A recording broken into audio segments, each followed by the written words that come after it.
आपण पाचवा स्वाध्याय घेतो आहे आणि हा स्वाध्याय जरा थोडासा किचकट असं म्हणता येईल आपल्याला. किचकट यासाठी आपल्यासाठी शब्द आहे, तो समर्थांसाठी नाही आहे. समर्थांचे जे वेगवेगळे प्रकारचे जे लघुकाव्य आहेत त्या लघुकाव्यातल्या जवळजवळ 3-4 याच्यावर हा स्वाध्याय आहे. थोडंसं आत्माराम पण राहिलेलं आहे. पहिल्या प्रश्नामध्ये आत्माराम आहे, जुना दासबोध पण घेतलेला आहे, पंचसमासी पण आहे, षड्रिपू निरूपण पण आहे. असं सगळे असं मिक्स जे आहे हा स्वाध्याय आहे. त्यामुळे थोडासा त्याला अभ्यास जो आहे तो आपल्याला जास्त करणं गरजेचं आहे. आणि त्याने आपण 1 तासामध्ये बघूया आपण कितपत आपल्याला मार्गदर्शन करता येईल. समजा नाही झाले आज पूर्ण प्रश्न तर उद्या मनोबोधाच्या याच्यामध्ये आपण थोडासा वेळ मागू आणि त्याच्यामध्ये बाकीचं आपण पूर्ण करूया. पहिला प्रश्न जो आहे याचा पहिला प्रश्न असा आहे, गुरु शिष्याला आलेली समान प्रचिती कशी समर्थ सांगत आहे. गुरु शिष्याला आलेली समान प्रचिती विचारलेली आहे. आणि समास जो आहे हा 5वा समास आहे. 5व्या समासामध्ये तिसऱ्या ओवीपासून याचं निरूपण जे आहे ते सुरू झालेलं आहे. त्याच्यामध्ये पहिल्यांदा असं म्हटलेलं आहे की जो मी मानवी किंकर एकाएकी झालो विश्वंभर, संदेह तुटला थोर याता येतीचा. म्हणजे जो शिष्य आहे त्या शिष्याला काय अनुभूती आलेली आहे ती अनुभूती या याच्यामध्ये त्यांनी सांगितलेली आहे की त्याला काय अनुभूती आली, एकाएकी झालो विश्वंभर. म्हणजे मी साधा किंकर होतो, म्हणजे मानवी किंकर होतो आणि या मानवी किंकराचा मी एकदम विश्वंभर झालेला आहे. आणि याचे शिष्य आपला स्वानुभव जो आहे तो सांगतो आहे आणि ही प्रचिती आलेली आहे त्याला. तो म्हणतो आतापर्यंत मी कसा होतो, मी साधा एक शिष्य होतो, मानवी किंकर होतो, पण आता मात्र माझी अनुभूती जी आहे ती एवढी झालेली आहे की मी विश्वंभर म्हणजे सगळ्या विश्वामध्ये पसरलेला आहो. पुढच्या ओळीमध्ये तेच सांगतात आहे, मी संसाराहुनी सुटलो. हा शब्द खूप महत्वाचा आहे. आपण सगळे संसारामध्ये अटकलेलो असतो आणि इथे तो शिष्य सांगतो आहे की मी संसाराहुनी सुटलो, मी पहिलं पार पावलो. आपण सगळे कुठे जायचं असतं आपल्याला, या भवसागराच्या ह्याच्यातून भवसागराच्या पलीकडे जायचं असतं, म्हणजे पहिलं तीरावर जायचं असतं.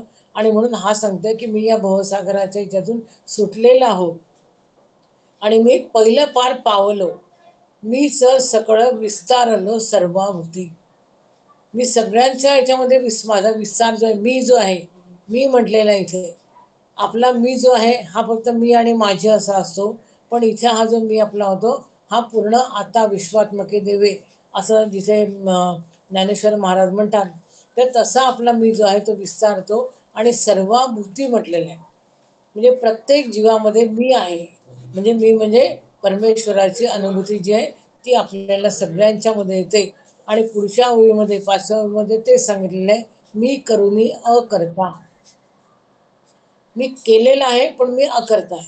परे हुन परता मज मध्ये वार्ता मी पणाची नाही. आता आपण पाहिलं की माझा मी इतका विस्तारलेला आहे आणि तो इतका विस्तारला गेल्यामुळे आता जो, तसं समर्थ सांगतात की आपल्याला 2 मी असतात, एक खोटा मी असतो आणि एक खरा मी असतो. खरा मी जो आहे तो सगळीकडे विस्तारलेला आहे, पूर्ण अनुभूती त्याची आलेली आहे. आणि खोटा मी जो आहे तो मात्र इथे समर्पित झालेला आहे. आत्मनिवेदनाची जी स्थिती असते त्या आत्मनिवेदनाच्या स्थितीमध्ये आपला जो मी आहे हा पूर्णपणे विलीन होऊन जातो. आणि म्हणून मज मध्ये वार्ता मी पणाची नाही. आता हा माझा खोटा मी जो होता हा खोटा मी राहिलेला नाही. आपण पूर्णपणे हा खोटा मी गेलेला आहे आणि खरा मी जो आहे हा विस्तारलेला आहे. आणि किती विस्तारलेला आहे, तो सर्वाभूती झालेला आहे. त्यानंतर 6व्या ओळीमध्ये सुद्धा याचंच उत्तर आपल्याला दिसतं, ऐसे हे निज बीज गाळी व मीपणाचा पुंज, तो मुरलिया सहज सिद्धची आधी अंती. ते म्हणतात आहे की हा जो सगळा ब्रह्माचा अनुभव जो आहे, ब्रह्मज्ञान त्याला प्राप्त झालेलं आहे, आत्मज्ञान त्याला प्राप्त झालेलं आहे. आणि निज बीज याचा अर्थ आहे आत्मज्ञान. आणि हे प्राप्त झाल्यामुळे काय झालंय की मीपणाचा जो काही त्याचा पुंज होता तो सगळा चालला गेला. आणि काय झालंय, मुरलिया सहज सिद्धची आधी अंती. म्हणजे आधी पण मीच आहे आणि अंती पण मीच आहे, असा हा सिद्ध झालेला आहे. सिद्धची असा शब्द वापरलेला आहे. त्याचं स्पष्टीकरण पण आपल्या पुस्तकामध्ये केलेलंच आहे. हे 3 पासून 3, 4, 5 आणि 6 या 4 ओव्यांमध्ये 1, 2, 3, 4 ओव्यांमध्ये आपल्याला पूर्ण याचं उत्तर मिळतं की याला कोणती अनुभूती आलेली आहे. कारण हे दोन्ही दोघांचं जे आहे अनुभूती जी आहे ती याच्यात वर्णन केलेली आहे की काय काय त्यांनी आपलं केलं, म्हणजे आपल्याला याचं समाज प्रचिती कशी आलेली आहे. ही प्रचिती अशी आली की तो विश्वंभर झाला, त्याचा मीपणा जो आहे तो पूर्ण तुटून गेला, संदेह तुटून गेला, संसारामधनं सुटला आणि सगळ्यांमध्ये मी आहे, म्हणजे सगळ्यांमध्ये परमेश्वर आहे हे त्याला कळलं. तो करून अकर्ता राहिला, परेहून परता राहिला आणि त्याला सिद्ध आधी पण तोच होता आणि नंतर पण तोच आहे. म्हणजे तो मी जो आहे हा इतका मी त्याचा व्यापक झालेला आहे अशी त्याला प्रचिती आलेली आहे. आणि जी प्रचिती आपण गुरुला आली होती तीच प्रचिती शिष्य जो आहे त्या शिष्याला पण आलेली आहे. आणि म्हणून इथे म्हटलेलं आहे की समान प्रचिती. कारण गुरु जो आहे तो गुरु काय करतो की आपल्याला जी प्रचिती आलेली आहे, आपल्याला जी अनुभूती आलेली आहे तीच अनुभूती आपल्या शिष्याला देतो. आणि आपल्यापेक्षा आपल्या जो काही ठेवत नाही, सगळं जे आहे ते शिष्याला देतो आणि दोघंही अद्वैताकडे जातात. तिथे द्वैतच राहत नाही, मी वेगळा राहतच नाही, मी आणि तो एकच होऊन जातो. हे अद्वैत या ठिकाणी येतं आणि ही समान प्रचिती जी आहे ते खूप सुंदर समर्थांनी आत्मारामाच्या याच्यामध्ये पाचव्या समासामध्ये सांगितलेले. 2-3दा हे थोडेसे प्रश्न जे आहेत, पहिल्यांदा प्रश्न नीट वाचायचा आणि त्याच्यानंतर मग त्याचं उत्तर जे आहे, म्हणजे आपल्याला ज्या ओव्या पहिल्यांदा ओव्या काढून घ्यायच्या की कोणत्या ओव्यामध्ये सांगितलेलं आहे. मग आपल्याला लक्षात येतं की या 3, 4, 5, 6 या ओव्यांमध्ये आहे. मग त्या 3, 4, 5 ओव्या 2-3दा वाचून काढायच्या. मग त्याच्यातले प्रचितीचे मुद्दे कोणते आहेत, तसं मी आता शेवटी सांगितलं की बा आपल्याला विश्वंभर झालो, मीपणा गेला, त्याचा संसारातनं सुटलो, हे मुद्दे काढून घ्यायचे. मग हे किती मुद्दे झाले, 4 ओळीमध्ये 5-6 मुद्दे आपल्याला मिळाले की करता असून अकर्ता झालेला आहे, संसारातून पहिलं पारायला गेलेलं आहे. हे सगळे मुद्दे पहिल्यांदा काढायचे आणि मग प्रत्येक मुद्द्याचं 4-5 ओळीमध्ये स्पष्टीकरण करायचं. म्हणजे उत्तर नेटकं आणि व्यवस्थित तयार होतं. त्याला काही जास्त हां काही एक मिनिट बोलू का मध्ये? माफ करा. बोला. मागच्या चौथ्या समासाचा 10वा जो प्रश्न आहे, समास 5 मध्ये शिष्याने स्वतःला आलेल्या अनुभवाचे वर्णन कसे केले आहे, त्यामध्ये आपण ह्याच ओव्या सांगितल्या. मग ते उत्तर सेम होईल का त्याचं? कारण त्यातही आपण मागे सांगताना 3 ते 11 ओव्या सांगितल्या होत्या. तर मग उत्तर सारखं होऊ शकेल, काहीच त्याच्यामध्ये हे नाही. कारण प्रश्न करणारे जे आहे त्यांना आता इथे त्यांनी फक्त प्रश्नाचं स्वरूप कसं केलंय की समान प्रचिती म्हटलंय आणि आधीच्या याच्यामध्ये म्हटलं की स्वानुभव विचारलेला आहे. है ना? फक्त प्रश्नाचं स्वरूप त्यांनी बदललेलं आहे, पण उत्तर साधारणपणे सारखंच येईल. फक्त इथे प्रचितीवर जरा भार द्यायचा. प्रचिती म्हटलेलं आहे की समान प्रचिती कोणती आली, तर इथे समान प्रचिती ही आलेली आहे, हे आपल्याला याच्यात दिसेल. आणि आता जसा इथे पुढे म्हटलेलं आहे ओवी नंबर 8 पहा की जे स्वामींच्या हृदयी होते ते शिष्याशी बाणले औचिते, जैसे सामर्थ्य परिसातील लोह अंगी बाणे. आता हे आपण मग त्या जे अनुभव आहे त्या अनुभवामध्ये आपल्याला हे घालता येईल. पण आत्ताचा प्रश्न जो आहे समान प्रचिती हा फक्त 4 ओवीमध्ये आहे. आणि आधीचा जो स्वानुभवाचा प्रश्न आहे त्याच्यामध्ये आपण पुढच्या ज्या ओव्या आहे त्या सुद्धा आपण घेऊ शकतो. कारण पण 9वी ओवी आहे त्याच्यामध्ये ते सांगितलं, स्वामी परिसाचा स्पर्श होता, शिष्य परिसाची झाला तत्वता, गुरु शिष्याची ऐकता झाली स्वानुभव. आता इथे स्वानुभव हा शब्द जिथे आलेला आहे ते आपण मागच्या स्वाध्यायामध्ये घेऊ शकतो. म्हणजे चौथ्या याच्यामध्ये फक्त प्रचिती जी आहे ती विचारलेली आहे. त्याच्यामुळे फक्त 4 ओव्या याच्यात घ्यायच्या आणि आधीचा जो चौथा स्वाध्याय होता त्याच्यामध्ये आपल्याला बाकीचं पण घेता येऊ शकतं. त्याच्यात पूर्ण समाज जो आहे त्या समासाचा आधार घेता येईल आपल्याला. पण आत्ताच्या याच्यामध्ये फक्त या 4 ओव्या ज्या आहे तेवढ्यावरच आपल्याला मर्यादित राहायचं. कारण इथे म्हणजे 3, 4, सरळ 5, 6 3, 4, 5, 6 का? 3, 4, 5, 6. 3. बरं. कारण कारण ते 5व्या 4 ओव्यामध्ये आम्ही 4चं उत्तर ऑलरेडी लिहिलं आहे, त्यामध्ये जवळजवळ 11 ते 13व्या पर्यंत गेलेलं आहे त्याचं ठीक आहे ना, फॉर्मेटिंग आता. बरोबर आहे ना, बरोबर आहे. कारण त्याच्यात पुढच्या ओव्या पण येतील, पण याच्यात 7वी ओवी जी आहे, 7वी ओवी वाचा. ऐसा शिष्याचा संकल्प, जाणूनी बोले भवरिपू, संसार सर्प बघत दुपू दपू केला येणे. म्हणजे याच्या शिष्याचे अनुभव कथन आलेले आहे, म्हणजे ही प्रचिती म्हटलेली आहे. म्हणून 7व्या ओवीच्या म्हणजे 6व्या ओवीपर्यंत आपल्याला याचं उत्तर लिहायचंय, पुढे आपल्याला जायचं नाही. पण 4थ्या स्वाध्यायामध्ये तुम्ही पुढचंही लिहू शकता, काही हरकत नाही. बरं, धन्यवाद. आता दुसरा प्रश्न जो आहे, षड्रिपू निरूपण, यामध्ये 6 रिपू कोणते ते स्पष्ट करा आणि ते वैरी का आहेत, असं त्यांनी प्रश्न विचारलेला आहे. आता याच्यामध्ये 2 प्रश्न आहेत, म्हणजे एक उपप्रश्न पण आहे की पहिल्यांदा आपल्याला लिहायचं की 6 रिपू कोणते. मग नुसती नावं नाही लिहायची, त्याचं थोडंसं व्याख्या म्हणा, त्याची माहिती, असं प्रत्येक रिपूचं आपल्याला लिहायचं. आणि मग त्याच्यानंतर जो मुद्दा येईल आपल्याला तो आहे की ते वैरी का आहेत.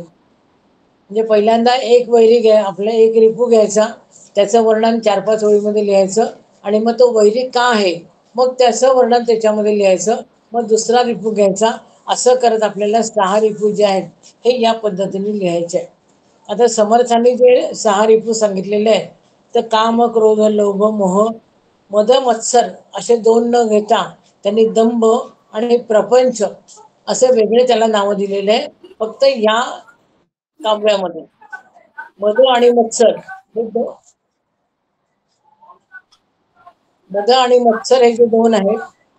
कोणाचा माईकचा वेळ चित्रा जाईल, माईक बंद करा, माईक बंद करा. हा, तर मद आणि मत्सर या शब्दाच्या ऐवजी समर्थ दंभ आणि प्रपंच असे 2 वेगळे शब्द त्यांनी तिथे वापरलेले आहेत. तर पहिल्यांदा आपल्याला एकेका रिपूची माहिती द्यायची आणि मग ती माहिती दिल्याच्या नंतर पॅराग्राफ करायचा आणि मग ते वैरी का आहेत हे महत्वाचा मुद्दा आहे याच्यामध्ये विचारलेला, तो आपल्याला सांगायचा आहे. आता षड्रिपू पहिल्यांदा याच्यामध्ये मुद्दा घ्यायचा आपल्याला की प्रस्तावना जी असते की षड्रिपू असं म्हटलेलं आहे. मग आता षड्रिपू कशामुळे निर्माण होतात, तर इथे समर्थ सांगतात, याच्यामध्ये तुम्ही वाचाल पहिल्यांदा पूर्ण काव्य तुम्हाला 2-3दा वाचावं लागेल, म्हणजे तुम्हाला ते मुद्दे जे आहेत ते मुद्दे लक्षात येतील. ते इथे समर्थ सांगतात आपल्याला की षड्रिपू कशामुळे निर्माण झाले, तर वासनेमुळे. आणि आपल्याला माहिती आहे वासना जी आहे ती काय करते, वासनेमुळे पुन्हा जन्माला येतो आपण. जन्माचं मूळ जे आहे ते काय आहे, वासना आहे. मग वासनेच्या याच्यामध्ये त्यांनी 3 अवस्था सांगितलेल्या आहेत की वासना म्हणजे काय, तर आस, हव्यास आणि ध्यास. पहिल्यांदा आस असते, मग त्याचा हव्यास होतो आणि मग ध्यास लागतो. तर हे पहिल्यांदा थोडंसं आपल्याला त्याचं स्पष्टीकरण लिहावं लागेल. आणि मग त्याच्यानंतर समर्थ सांगतात की एक एक रिपू त्यांनी सांगितलं. पहिला रिपू जो आहे तो आहे काम. काम, क्रोध खवळले, मद मत्सर मातले, त्याचे अधीन लागे होणे, ऐसे केले नारायणे. लोभ दंभ अनावर, जहाला गर्व अहंकार. आता इथे काम म्हणजे काय, अभिलाषा. अभिलाषा म्हणजे इच्छा, कामना. आता ही कामना म्हणजे काय, आपल्याला माहिती आहे की आपल्या अनेक इच्छा असतात आणि त्या इच्छा पूर्ण करण्याच्या मागे आपल्याला आस लागते, हव्यास लागतो आणि मग ध्यास लागतो. हे सगळं आहे, पण याचे वैरी का, हा आपल्याला प्रश्न महत्वाचा आहे. याच्यामध्ये त्याचं उत्तर मी तुम्हाला सांगण्याचा प्रयत्न करते. आता काम जो रिपू आहे तो वैरी का बरं आहे, तो लोकांना आपल्यामध्ये अडकवून टाकतो. अडकवून टाकतो म्हणजे त्या एकदा डोक्यात त्याच्या आपल्या एकदा अभिलाषा निर्माण झाली की मग काय वाटेल ते होईल, पण आपल्याला ती पूर्ण करायची आहे असं आपल्या डोक्यामध्ये येतं. आणि त्याच्यामुळे तो वैरी का बरं आहे, तर तो आपल्याला इतर कुठल्याही परमार्थाचा मार्ग जो आहे तो मार्ग बंद करून टाकतो आणि तो प्रपंचामध्ये त्या अभिलाषेमध्येच आपल्याला अडकवून टाकतो. मनुष्यातील विरक्तपणा, निरीक्षपणा बुडवून टाकतो. म्हणजे मग त्यातून सुटायचं आपल्याला, पण ते सुटण्याचा तो आपल्याला काही मार्ग देत नाही. तो काय करतो, आपल्याला त्याच याच्यामध्ये गुरफटून टाकतो आणि तेच पूर्ण केल्याशिवाय आपल्याला चैन पडत नाही. आणि आपल्याला माहिती आहे की वासना एकदा माणसाच्या मनामध्ये निर्माण झाली, कामना निर्माण झाली की मग माणूस कोणत्याही थराला जातो. इथे आता समर्थाने खूप त्याचं वर्णन छान केलेलं आहे. तेवढं की त्याला वासनेचं इतकं वेळ लागतं की त्यापायी तो स्वतःच्या नाशाला सुद्धा कारणीभूत ठरतो. कारण शेवटी त्याचा नाशच होणार आहे. आणि म्हणून वैरी का म्हटलं तर वैरी एवढ्यासाठी म्हटलेलं आहे की माणसाचा नाश करतो म्हणून. कारण जो वैरी असतो तो आपल्याला माहिती आहे की आपण एखादी लढाई करतो, त्याच्यामध्ये जो शत्रू आहे तो काय करतो, तो आपल्याला मारतो. मग शेवटी कोणाचा तरी युद्धामध्ये कोणाचा तरी वध होणं हे महत्वाचं असतं किंवा असतंच, म्हणजे होतंच. तर म्हणून इथे आपल्याला दिसतं की वैरी का बरं आहे, तर तो स्वतःच्या नाशाला कारणीभूत ठरतो, म्हणून तो वैरी आहे.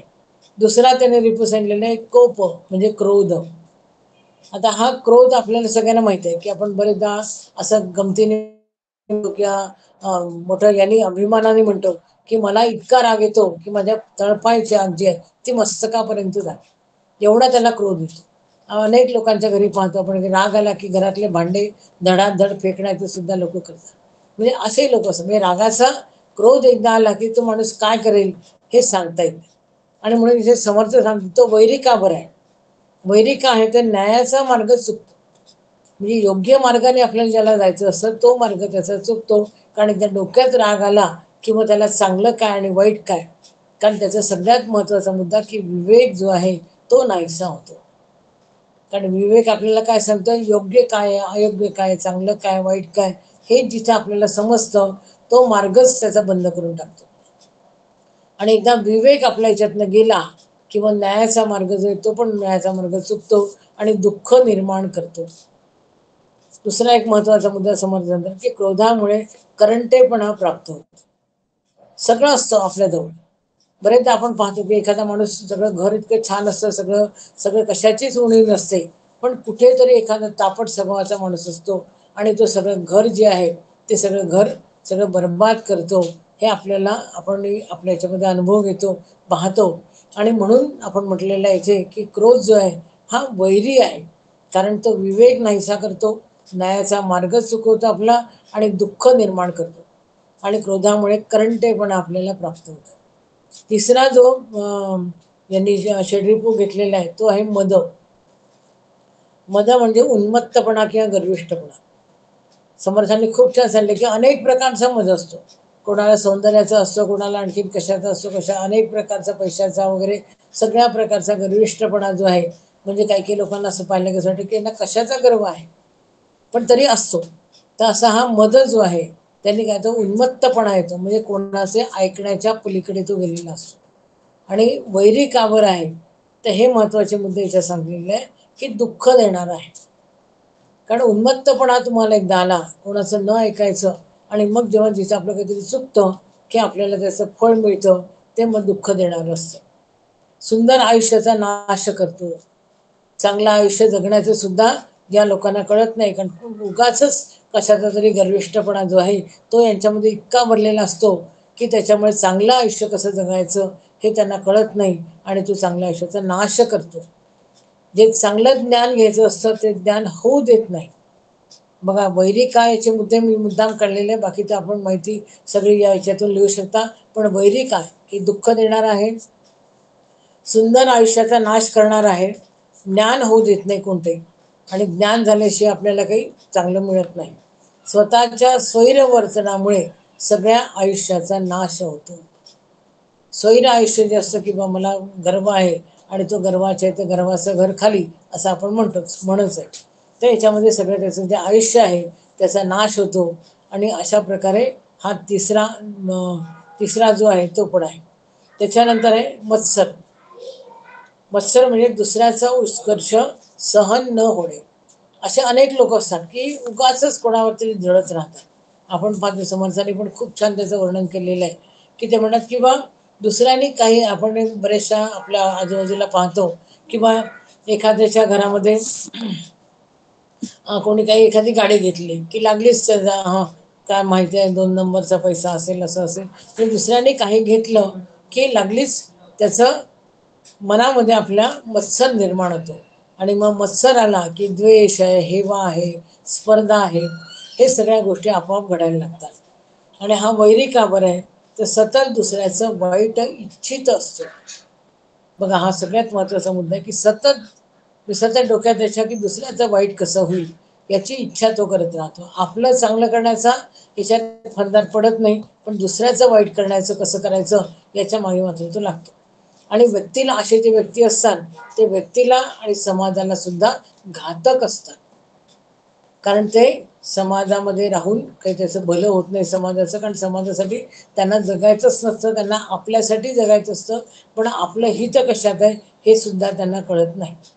आणि मत्सरी मनुष्य जो आहे तो काही दोष नसताना दुसऱ्याच्या चहाड्या करतो. उगाच जायचं कुठेतरी कोणाच्या तरी बद्दल काहीतरी बोलायचं वगैरे असं काहीतरी करणारे लोक आपण समाजामध्ये पाहतो. सार्वजनिक जेव्हा आपण काम करतो तेव्हा तर असे लोक खूप आपल्याला भेटतात. चांगले कोणी एखादं काम करत असेल तर त्याला त्रास द्यायचा, अरे हा असाच आहे तसाच आहे वगैरे असं कोणाकोणाला काय काय सांगायचं आणि त्याला त्रास द्यायचा. मत्सरामुळे त्याची बुद्धी जी आहे ती नासते. समर्थांनी छान शब्द वापरला की नाचते, आणि एकदा नाचलेली जी वस्तू आहे ती आपल्या कुठल्याही कामात येत नाही, म्हणून त्याची बुद्धीच नाचते. त्याचं भाग्य जे आहे, आता बुद्धी नाचल्यावर काय होणार आहे, भाग्य जे आहे ते पण निघून जातं. मत्सरी मनुष्याला कोणतेही सुख लाभत नाही, कारण डोक्यात त्याच्या काय असतं सतत, दुसऱ्याचं वाईट कसं होईल याच्याच मागे तो लागतो. आणि त्याच्यामुळे आपलंही सुख नाही आणि दुसऱ्यालाही सुख नाही. अशा प्रकारे हा मत्सर जो आहे हा सगळ्यात वाईट आहे. आणि समर्थांनी त्याचं खूप छान विवेचन केलेलं आहे. त्याच्यानंतर आहे दंभ. दंभाला तर समर्थांनी महाशत्रू म्हटलेलं आहे. दंभ म्हणजे काय, नुसता देखावा.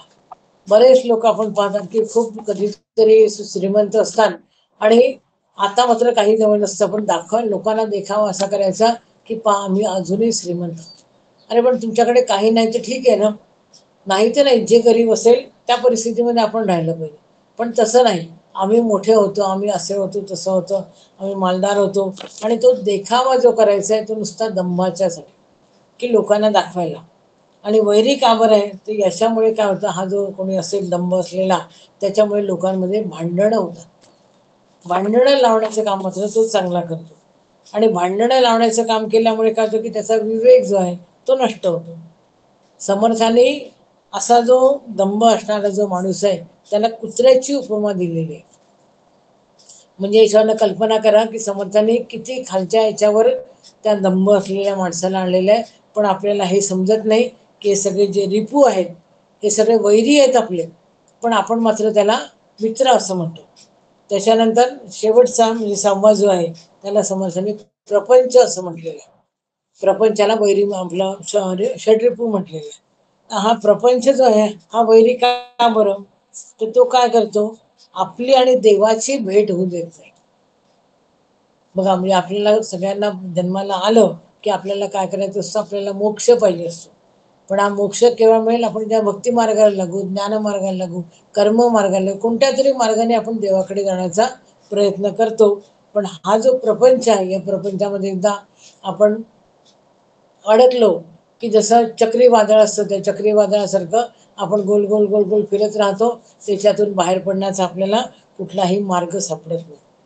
आणि त्याच्यामुळे आपली आणि देवाची भेट जी आहे हा प्रपंच होऊ देत नाही, कारण प्रपंच कधीच संपत नाही.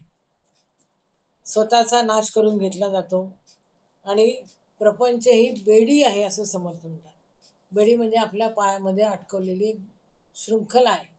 आपण त्या बेडी पार सोडून आपण पुढे जाऊ शकत नाही, देवाकडे जाऊ शकत नाही, देवाची भेटे होऊ देत नाही आणि दुःखी कष्टी होतो. म्हणून त्याला समर्थांनी वैरी असं म्हटलेलं आहे. त्यानंतर पुढचा प्रश्न आहे, असेच म्हणजे प्रत्येक काय करायचं याच्यामध्ये पहिल्यांदा एक एक रिपू लिहायचे, कोणत्या कोणत्या रिपू आहे त्याचा अर्थ लिहायचा, त्याचं वैशिष्ट्य लिहायची आणि त्याच्यानंतर मग तो वैरी का आहे असं म्हणून एक वाक्य लिहायचं की वैरी का म्हटलेलं आहे समर्थाने त्याला. आणि मग त्याचे 1 2 3 4 जे काही मुद्दे काढले असतील ते मुद्दे घेऊन त्याच्यावर एक एक लाईन अशी लिहिली तरी चालेल. म्हणजे साधारण एक एक रिपीट. एक प्रश्न, हा बोला. याच्यामध्ये एवढंच लिहायचं आहे की ते आसुरी संपत्ती, दैवी संपत्ती वगैरे तेही सगळं लिहायचं आहे? नाही, ते काहीच लिहायची गरज नाही.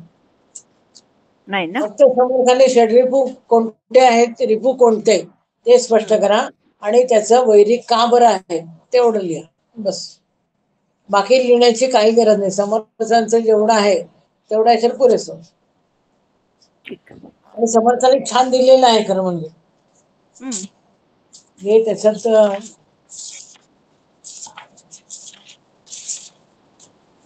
त्याचा जर आपण आपला जो पुस्तक आहे लघुकाव्याचं सगळ्यांकडे, तर या ह्याच्यामध्ये त्याची पहिल्यांदा माहिती दिलेली आहे.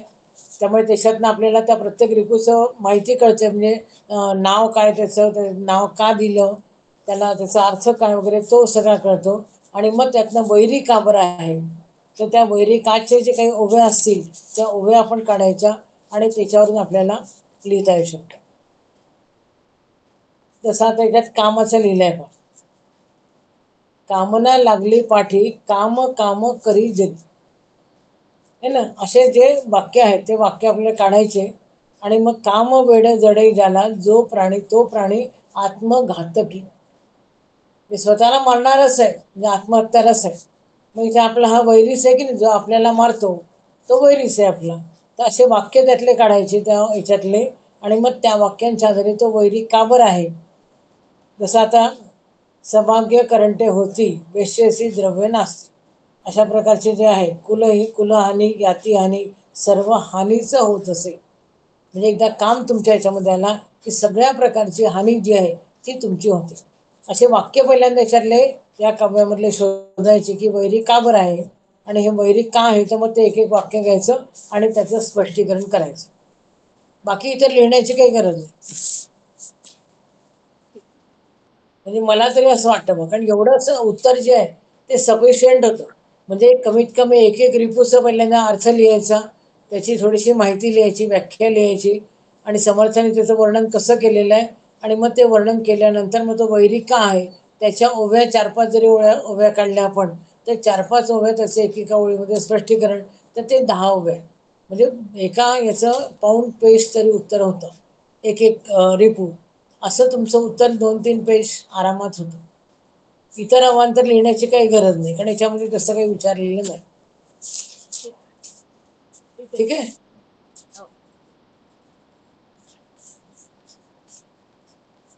त्यानंतर पुढचा प्रश्न आहे पंचसमासी. यामध्ये सायुज्य मुक्तीचा धनी होण्यासाठी समर्थ काय करण्यास सांगतात. आता इथे सायुज्य मुक्तीचा धनी होण्यासाठी समर्थ काय करण्यास सांगतात. म्हणजे आपण काय केलं म्हणजे आपल्याला सायुज्य मुक्ती मिळेल, की त्याचा आपण अर्थ जो आहे प्रश्नाचा अर्थ आपण स्पष्ट करायचा. किंवा धनी होण्यासाठी, धनी म्हणजे काय, मालक. आता मालक म्हणजे आपल्याला ती सायुज्य मुक्ती मिळावी यासाठी आपण काय केलं पाहिजे, काय करावं असं समर्थ सांगतात. ते आपल्याला याच्यातनं लिहायचं आहे. आता पहिल्यांदा याच्यामध्ये आपण जर पाहिलं तर ओवी 22 पासून पंचसमासी मधले ओवी 22 समास 2.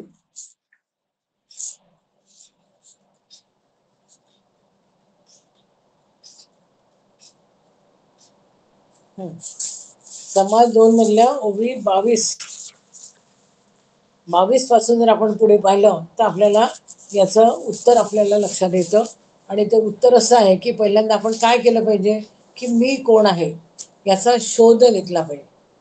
त्या ओवी शोधा याच्यावरनं मी तुम्हाला मुद्दे लक्षात येतो.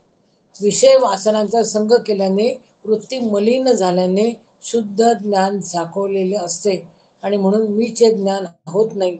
त्यामुळे जीव दुःखाने खालीवर होतो. आणि मी शोधला की आपण आत्मा आहे, आत्मस्वरूपच आहोत हे समजते.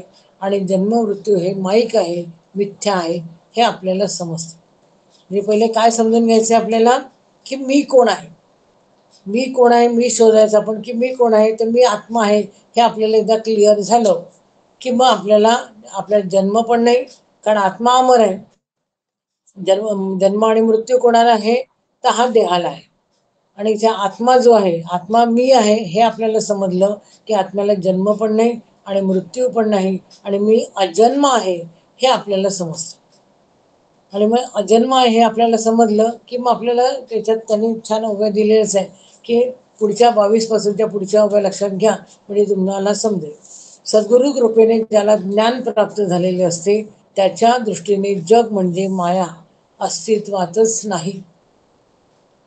ज्याला ज्ञान प्राप्त झालं, ज्ञान काय झालं की अरे हे जग जे आहे ना, या जगामध्ये जगच नाही आहे, म्हणजे माया अस्तित्वातच नाही, म्हणजे हा देह पण नाही आहे. कारण हा देह कशाने झालेला आहे? मायेने झालेला आहे. मग फक्त ब्रह्म जे आहे, हे ब्रह्म एकमेव सत आहे, असे ज्ञान ज्याला झाले तो अजन्मा. अजन्म म्हणजे जन्मलेला नाही असं नाही. याच्यात जो अर्थ दिलाय की जो आत्म्याला जाणून घेतो तो अजन्म आहे, की त्या आत्म्याला मृत्यू पण नाही आणि जन्म पण नाही, मग काहीच नाही. आणि सगळ्या जगामध्ये माया नाही आहे, फक्त काय आहे तर ब्रह्म आहे आणि ते एकमेव सत आहे, असं ज्ञान ज्याला झालं तो अजन्मा. आणि सद्गुरू सांगतात की अजन्मा तो आदी अंती आपणची आहे.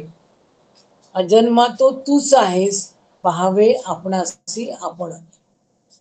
समर्थ सांगतात की पहावे आपणासी आपण या नावात ज्ञान. म्हणजे ते ज्ञान एकदा आपल्याला झालं की आपल्याला समजेल की आपण अजन्म आहोत आणि अजन्मा तो तूच आहे. सद्गुरू काय सांगतात आपल्याला की अजन्मा तो आधी अंती आपणच आहे.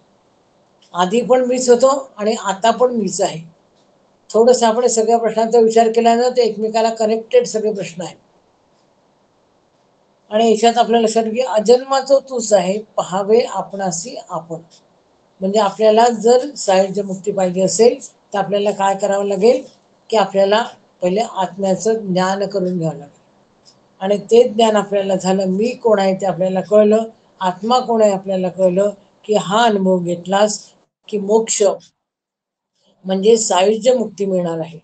तो आत्मा पूर्णपणे तूच आहे, म्हणून सायुज्य मुक्तीचा धनी आणि मालकही तूच आहे. 22 पासून 25 ओव्यांपर्यंत साधारणपणे याचं उत्तर जे आहे ते आपल्याला दिसतं. बघा 22 ओवीमध्ये पण तेच म्हणलं की आपली शुद्धी घेऊ जाता. आता आपली शुद्धी याचा अर्थ काय? शोध. जसं आपण रामायणामध्ये पहा शब्द वापरलेल्या समर्थाने सीता शुद्धी. सीता शुद्धी म्हणजे काय? सीतेचा शोध घेण्यासाठी. तसं आपली शुद्धी, आपली शुद्धी म्हणजे आपल्याला शुद्ध नाही करायचं आहे. आपली शुद्धी घ्यायची म्हणजे आपल्याला शोध घ्यायचा आहे आपला. हे शब्दांचे अर्थ लक्षात घ्यायचे की आपला शोध घ्यायचा आहे. आपली शुद्धी म्हणजे आपल्याला काही शुद्ध करायचं नाही. घेऊ जाता आपण आत्माची तत्वता. मग आपल्याला समजेल की अरे आपण म्हणजे मी देह नाही, मी कोण आहे तर मी आत्माच आहे. मग बंधनाची नाही मुक्तता. जर बंधनच नाही तर मुक्तता होईल कायची? आपण मोकळेच हो ना. आपण काय केलेलं आहे? आपणच आपल्याला धरून ठेवलेलं आहे. आणि म्हणून समर्थ सांगतात की बंधनाची नाही मुक्तता होईल कायचं? बंधनच नाही ना तुला, तू मोकळाच आहे. जन्म मृत्यू माईक भ्रांती. हे जन्म मृत्यू कशाचे आहे? सगळे मायेच्यामुळे आलेले. हे आले आत्मप्रचिती. जर मला हे समजून आलं की अरे जन्ममृत्यू तर खोटे आहेत, हे नाहीच आहे, आपल्याला अमरच आहे आपण. आणि मग ते समजलं आपल्याला की अजन्मा तो आधी अंती आपणच आहे. मीच आधी पण होतो आणि आता पण आहे, मी मरणार नाही. अनुभविता आत्मस्थिती मुळी नाही पुनरावृत्ती.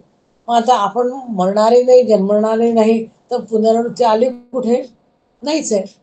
म्हणजे आपल्याला काय मिळालेलं आहे तर या नाव सायुज्य मुक्ती जाण शिष्या, हे जाणून घे असं म्हणतात. म्हणजे 22, 23 आणि 24 आणि 25व्या ते सांगतात जो प्रश्नामध्ये विचारलेलं आहे, जेथे शिणली वेदवाणी. वेद सांगून सांगून थकले, तो तू आत्मा पूर्णपणे. ते काय म्हणतात की तू अरे आत्मा आहे, तू देह नाही. सायुज्य मुक्तीचा धनी तुची एक. तू एकच जो आहे तोच तू सायुज्य मुक्तीचा धनी आहे. म्हणजे 22, 23, 24 आणि 25 या 4 ओव्यांमध्ये आपल्याला याचं उत्तर पूर्ण मिळतं. फक्त या ओव्या नीट समजून घ्याव्या लागतील. त्यासाठी थोडासा दासबोध राहिला तरी आपल्या लक्षात येईल. आणि सहज याच्यामध्ये आत्मप्रचिती म्हणजे काय आहे, आपला शोध कसा घ्यायचा, म्हणजे मी कोण आहे, देव कोण आहे, हे आपल्याला समजून आलं की मग आपल्याला समजेल की सगळ्या याच्यामध्ये आपण आत्मा अमर आहे, देह जो आहे तो देह येतो आणि जातो. आणि याचं उत्तर आपल्याला इथे या 4 ओव्यांमध्ये अगदी व्यवस्थितपणे आपल्याला देता येऊ शकतं. थोडंसं याच्यावर फक्त कसं आहे की जसं मी आता सांगितलं पहिल्यांदा की थोडेसे विषय जे आहेत ते जरा वेगळे आहेत. त्यामुळे पुन्हा पुन्हा आपल्याला ते वाचावं लागतं, त्याचे अर्थ समजून घ्यावे लागतात, त्याचे मुद्दे काढावे लागतात आणि मग ते मुद्दे काढून आपल्याला त्याचं उत्तर व्यवस्थितपणे लिहिता येऊ शकतं. पुढचा प्रश्न आहे 4था प्रश्न. पंचसमासातील भक्तीचे महत्त्व सांगून नवविधा भक्ती समजावून सांगा. आता याच्यामध्ये पण पुन्हा एक उपप्रश्न विचारलेला आहे. पहिल्यांदा सांगायचं आपल्याला की पंचसमासातील इतर कुठलीही नवविधा भक्ती सांगायची नाही, काही गरज नाही. फक्त तुम्हाला समजायला तुम्ही दासबोधातली वाचा, आणखीन कोणत्या पुस्तकामध्ये असेल ती वाचा, पण समजून घ्यायला सांगायची कोणती आपल्याला पंचसमासातील भक्तीचं महत्त्व. हा अर्धा प्रश्न झाला. हा बोला. हा ह्याच्या आधीचा जो प्रश्न तिसरा, हा त्याच्यामध्ये बाकीच्या ज्या 3 मुक्ती आहेत त्याच्याबद्दल थोडं लिहायचं आहे. नाही नाही, काही गरज नाही. बाकी अवांतर लिहिण्याची काहीच गरज नाही कुठे. या 4 ओव्या याच्यातल्या खूप छान आहेत. 4 ओव्यांमध्ये अवांतर याच्यावर तुम्ही जाऊच नका. कारण कसं होतं, जो मुद्दा आहे ना तो मुद्दा तुम्ही त्याच्यात खोलात जा. जो मुद्दा विचारलेला आहे, जसा आता याच्यामध्ये 22 ओवी आहे, आपली शुद्धी म्हणजे मी कोण. हे मी कोण कुठे आहे दासबोधात ते शोधा तुम्ही. मग त्याच्यावर तुम्ही लिहू शकता. म्हणजे जे विचार 4 ओव्या आहे ना, त्या 4 ओव्यांच्या खोलामध्ये जाण्याचा प्रयत्न करा. कारण आता तुम्ही प्राज्ञा परीक्षेला आलेले आहात, त्याच्यामुळे तुम्हाला इथे असं भरकटायचं नाहीये, तुम्हाला खोलात जायचं आहे. एवढं लक्षात घ्या. म्हणजे इतर अवांतर गोळा करण्यापेक्षा जे विचार आहे तुमच्या समोर त्याच्यात तुम्ही आत जाण्याचा प्रयत्न करा. की आपली शुद्धी म्हणजे मी कोण. दासबोधामध्ये समर्थाने खूप ठिकाणी सांगितले की मी कोण आहे पहिले, आणि मग देव कोण. हे दोनच आपल्याला प्रश्न पडतात. मग मी कोण शोधायचा कसा, आणि मग आत्मा म्हणजे काय, बंधन म्हणजे काय, हे असं सगळं थोडंसं तुम्हाला खोलात जाऊन त्याचा विचार करावा लागेल. बाकी अवांतर सांगण्याची काही गरज नाही. अवांतर लिहिलं की काय होतं की तुम्हाला त्याचं उत्तर लक्षात आलं नाही असं वाटतं. त्यामुळे अवांतर लिहिण्यापेक्षा त्याच्यातच खोलात जायचं. ठीक आहे. आता हा प्रश्न जो आहे की पंचसमासातील भक्तीचे महत्त्व सांगून नवविधा भक्ती समजावून सांगा. आता पहिला प्रश्न जो पहिला भाग आहे त्याचा 5 मार्काचा, की भक्तीचं महत्त्व काय. आता भक्तीचं महत्त्व असं आहे, ते समर्थाने छान त्याचे मुद्दे दिलेले आहेत. त्याच्यातले आपण पुन्हा पुन्हा ते काव्य जरा वाचावं लागेल, तेव्हा मग आपल्याला त्याचे मुद्दे लक्षात येतात. काही मुद्दे मी काढलेले आहेत ते पण तुम्हाला सांगते, ते तुम्हाला काही उपयोगात येतील तर बघावे. भक्ती न करता जे ज्ञान होते ते खरे अज्ञान असते. याचा अर्थ लक्षात आला का, की भक्ती न करता जे ज्ञान होते, म्हणजे नुसतं ज्ञान ज्याला होतं त्याला काय होतं, अहंकार होतो. नुसतं ज्ञान जे आहे त्याला आपण समर्थ म्हणतात की कोरडं ज्ञान आहे. ते नुसतं ज्ञान आहे, शाब्दिक ज्ञान आहे, आणि ते शाब्दिक ज्ञान नुसतं प्राप्त झालं तर त्याला अहंकार होतो. आणि म्हणून त्याला कोणतंही चांगलं खरं ज्ञान त्याला घ्यायचं असेल तर त्याला भक्तीची जोड आवश्यक असते. आणि म्हणून त्याने म्हटलं भक्तीचं महत्त्व सगळ्यात कोणतं आहे, की भक्ती न करता जे ज्ञान होते ते खरे तर अज्ञानच असते. कारण त्याने समाधान प्राप्त होत नाही. म्हणजे भक्तीचं महत्त्व काय आहे, की समाधान प्राप्त होणं. भक्ती केली तर समाधान प्राप्त होतं, भक्ती केली नाही तर तुम्हाला समाधान प्राप्त होत नाही. नुसतं ज्ञान होतं, कोरडं ज्ञान, ते कोरडं राहतं. आणि कोरडं जर आपण खाल्लं काही तर आपल्याला पचत नाही. मग पचेल केव्हा, की जरा ओलसर त्याच्यामध्ये काहीतरी भक्ती थोडीशी मिसळायला लागते. आणि अशी भक्ती त्या ज्ञानात मिसळल्या गेली, कारण ज्ञानोत्तर भक्ती ही सगळ्यात श्रेष्ठ भक्ती आहे. आणि म्हणून पहिला महत्वाचा मुद्दा लिहायचा, याच्यावरच तुम्हाला अर्धपान लिहिता येते, की भक्ती न करता जे ज्ञान होते ते खरे अज्ञानच आहे. कारण त्याने समाधान प्राप्त होत नाही. हा सगळ्यात पहिला भक्तीचं महत्त्व काय, की भक्तीने आपल्याला समाधान प्राप्त होते. दुसरा मुद्दा येतो, भक्ती केल्यावर आपल्याला मुक्ती मिळते. कारण नुसत्या ज्ञानाने अहंकार येतो, आणि अहंकार आला की आपल्याला माहित आहे, अहंकार आला की मी पण आला की तुम्हाला मुक्ती मोक्ष जो आहे तो मिळत नाही. म्हणून भक्ती केल्याने काय होतं, तर मुक्ती मिळते. आणि मोक्ष भुवन हे अतिशय सुंदर आनंद देणारं मनोहर असं ठिकाण आहे. ते ठिकाण तुम्हाला भक्तीनेच प्राप्त होतं. आणि म्हणून आपल्याला माहिती आहे की साधे सगळे संत जे आहेत, असं वाटतं की अरे इथे साधे काम करणारे असे संत आहे, पण यांनी नुसती भक्ती जी आहे ती त्यांची एवढी श्रेष्ठ होती. त्यांना ज्ञान काही नव्हतं, पण ज्ञान नसलं त्यांनी कोणते पुस्तकं वाचली नाही, कोणते ग्रंथ वाचले नाही, पण त्यांना जो अनुभूती जी आली आणि त्यांचं जे आत्मिक प्रेम भगवंताबद्दल जे होतं त्याच्यातनं ते मोक्षापर्यंत गेलेलं आहे. म्हणजे भक्ती केल्यावर मुक्ती मिळते हा दुसरा मुद्दा आपल्याला अजून छान पद्धतीने सांगता येतो. तिसरा मुद्दा सांगता येतो की भक्तीने भ्रम आणि सगळा संशय नाहीसा होतो. ज्ञान आलं की वांजोटी ज्ञान म्हणतात त्याला, ज्ञानाला की त्यातनं काही निघत नाही, नुसतंच म्हणजे मग आता बरेचसे आपण पाहतो की असे युवा पिढी जे आहे ते म्हणतात की काय हा देव असा आहे, तो देव असा आहे, तो खरा आहे की खोटा आहे आम्हाला माहिती नाही वगैरे. म्हणजे भ्रम निर्माण करण्याचं जे काम आहे ना ते कशाने केलं जातं, ते ज्ञानाच्या येतं, बुद्धीच्या सहाय्याने. पण भक्तीने काय होतं, भक्तीने भ्रमच नाही, तो भगवंत सगळीकडे आहे हे एकदा आपल्याला भक्तीने समजलं की मग आपल्याला काही गरजच नाही शोधायची तो खरा झाला की नाही, मग राम असा झाला का, मग रामाचा जन्म कुठे झाला, तो खरंच झाला की नाही, मग कोणाच्या पोटी झाला, हिच्या पोटी झाला की तिच्या पोटी झाला, काही काही गरजच नाही. ते भ्रम निर्माण करायचेच आहे. राम आहे, सगळीकडे आहे, संपले. म्हणजे भक्तीने काय होतं की भ्रमच आणि सगळे संशय, या संशयाच्या याच्यामध्ये आपण जो फिरत राहतो ना ते सगळे संशय भक्तीने नाहीसे होतात. हे 3 मुद्दे सगळे कितीतरी महत्वाचे. त्याच्यानंतर आणखीन एक महत्वाचा मुद्दा याच्यामध्ये सापडतो आपल्याला. पंचसमासीमध्ये सगळे मुद्दे आहेत, बाहेर कुठेही पाहण्याची गरज नाही. भक्तीने सायुज्य मुक्ती प्राप्त करता येते. आपण आत्ताच पाहिजे की भक्तीने काय होतं की मी आत्मा आहे, मी नाही, मी देह जो आहे मी तो देह नाही, मी कोण आहे तर मी आत्मा आहे हे आपल्याला समजलं. आणि ती भक्ती देवच आहे, मीच देव आहे हे आपल्याला समजलं. आणि सगळ्या ठिकाणी मी पसरलेलं आहे. आपण पहिल्याही प्रश्नामध्ये पाहिलं म्हणून मी म्हटलं की सगळे प्रश्न असे कनेक्टेड आहेत. तुम्हाला एक प्रश्न समजला की तुम्हाला पुढचे प्रश्न समजत जातात.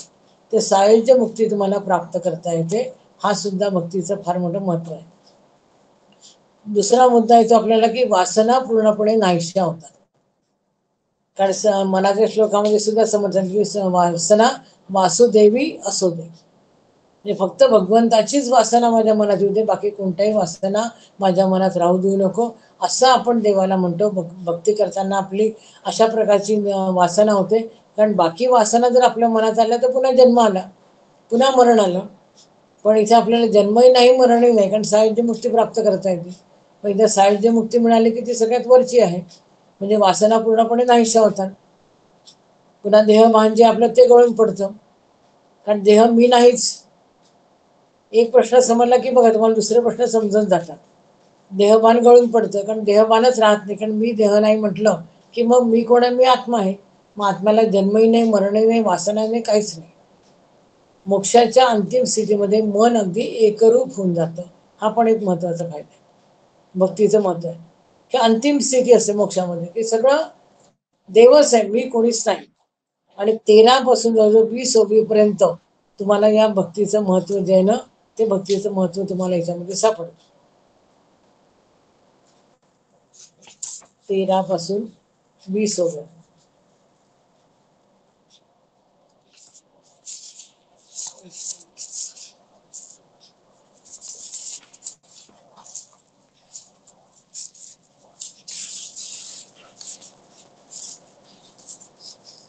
भक्ती. कुठल्या चौथ्या समाज आहे, तिसरा समाज? एक मिनिट बघते कुठल्या याच्यात. 13 ते 20 तिसरा समाज. तिसरा आहे, तिसरा. तिसरा कशातला? पंचसमासी तिसरा. पंचसमास.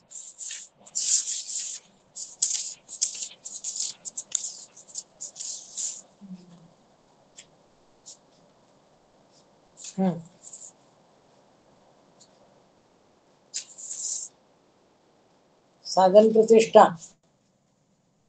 नाही. समास 4 आहे, भक्ती साधन.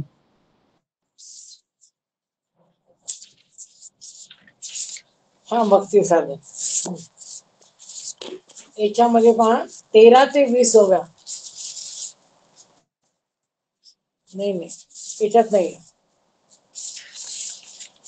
भक्ती साधन मध्ये नाहीये. यात फक्त नवविधा भक्तीचं दिलंय चौथ्या समाजात. तिसऱ्यातच आहे. दुसऱ्यात आहे ते 13. तिसऱ्या समासामध्ये साधन प्रतिष्ठामध्ये आहे. भक्तीचं महत्व जे आहे ते साधन प्रतिष्ठामध्ये आहे.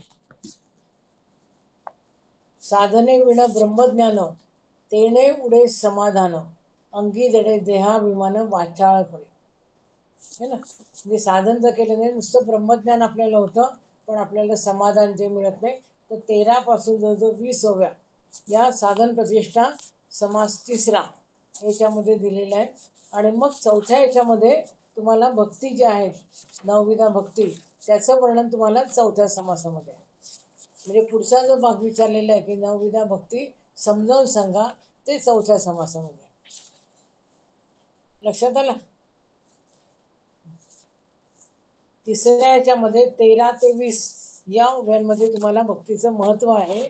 आणि चौथ्या समासामध्ये भक्ती कशा लिहायच्या त्या भक्तीचं माहिती सांगायची. त्याच्यानंतर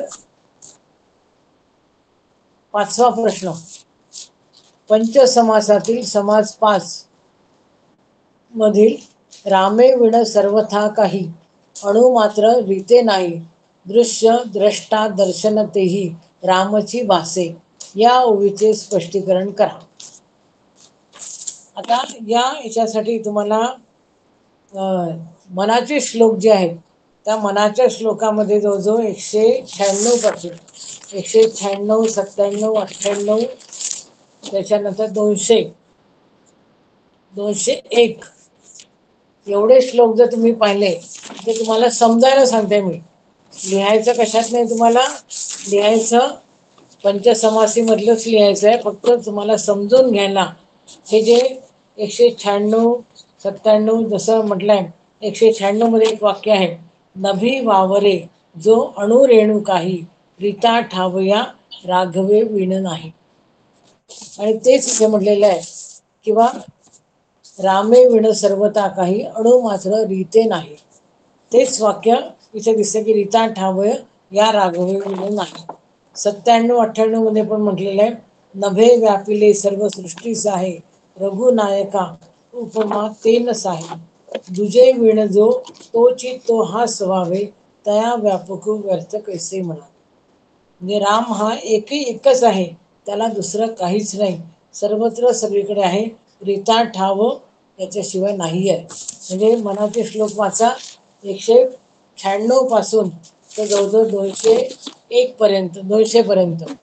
201 200वा जो श्लोक आहे त्याच्यामध्ये समर्थ म्हणतात की कळे आकडे रूप ते ज्ञान होता, तेथे आटली सर्व साक्षी अवस्था, मना उन्मनी शब्द कुंठित आहे, तो वे तोची तो राम सर्वत्र पाहे.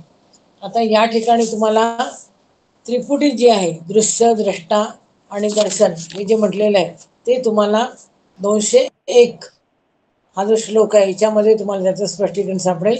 मनाच्या श्लोकांमध्ये नीट वाचून घ्या सगळे शेवटचे श्लोक जे 196 पासून, कारण याच्यामध्ये ते सांगतात आहे की सद्गुरु कृपेने जे ज्ञान झाले म्हणजे रामरूप प्रत्यय असे ते, पण ते प्रत्ययास आले असे म्हणणारा साक्षी, साक्षी म्हणजे द्रष्टा, पाहणारा जो आहे वेगळा तो राहत नाही आणि त्रिपुटी रहित असा त्याचा अनुभव येतो. साक्षीत्वाची तुर्यावस्था आटून जाते, म्हणजे मन उन्मन होते आणि वाणी कुंठित होते.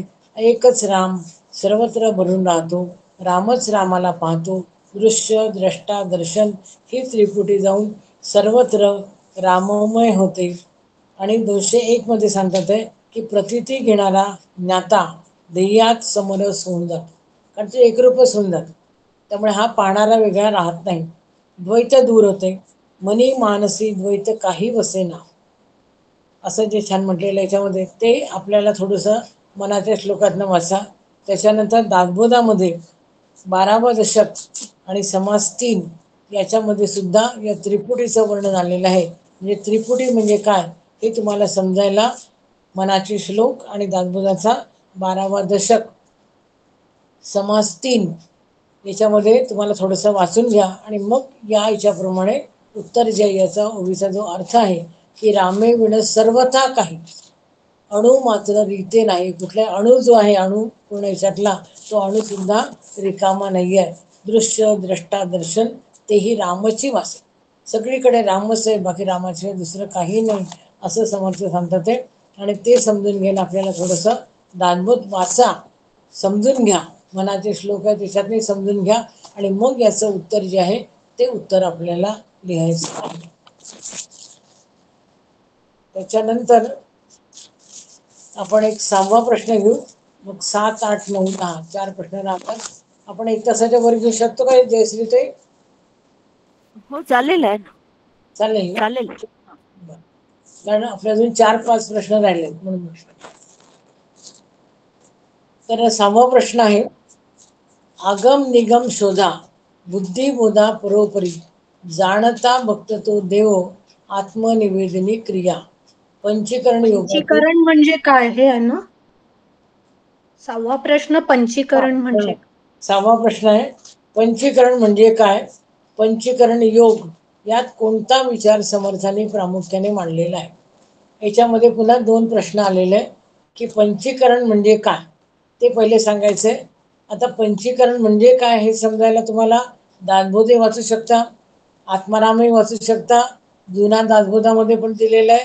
हे सगळं तुम्ही पहिल्यांदा समजून घ्या, वाचून घ्या. सगळ्या ह्याच्यातनं वेगवेगळ्या पद्धतीने समर्थाने पंचीकरण मांडलेलं आहे. या ह्याच्यामध्ये पंचीकरण थोडंसं वेगळं मांडलेलं आहे, पण समजायला आपल्याला दासबोध आहे, आत्माराम आहे, जुना दासबोध आहे, हे सगळं समजून घ्या आणि मग त्याच्या आधारे आपल्याला उत्तर लिहायचं आहे. पहिल्या ह्याच्यामध्ये पंचीकरण म्हणजे काय, तर ह्याच्यामध्ये एका वाक्यात आपल्याला सांगता येतं की पंचीकरण म्हणजे काय.